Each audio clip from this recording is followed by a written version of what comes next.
What's up guys, and in today's video I'm gonna teach you how to use Bank of America digital card. Basically, before we move on, it would mean a lot if you subscribe to our channel and hit that notification bell also. So let's jump to the topic. So there are three ways to use basically digital cards. So payment cards can be added to the digital wallet with the Bank of America mobile app or directly in the digital wallet app. I done a video on how to get that card into a digital wallet. So if you want to do an online in-app payment, the user should look for the logo of their digital wallet or the card at checkout to find out if that payment option is available. They can then select the payment method, and after logging into the digital wallet app on their phone, confirm the payment.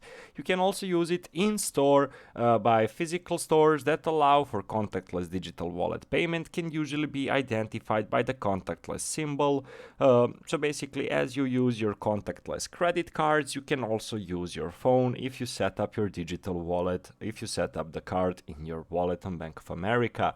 To complete the payment, the user should hold their phone over the symbol on the payment terminal when prompted. If you want to get your money through the ATMs, debit card holders can use any Bank of America ATM with their digital wallet by tapping their phone against the contactless symbol. While setup and payment process are similar for most digital wallets, the exact steps can be depending on the apps and merchants. So basically you need to go to your app and add your wallet through the digital wallet options. I done a video on it so you can watch it easily. So guys, that's it for today's video. Thank you so much for watching and see you in our future ones. Goodbye.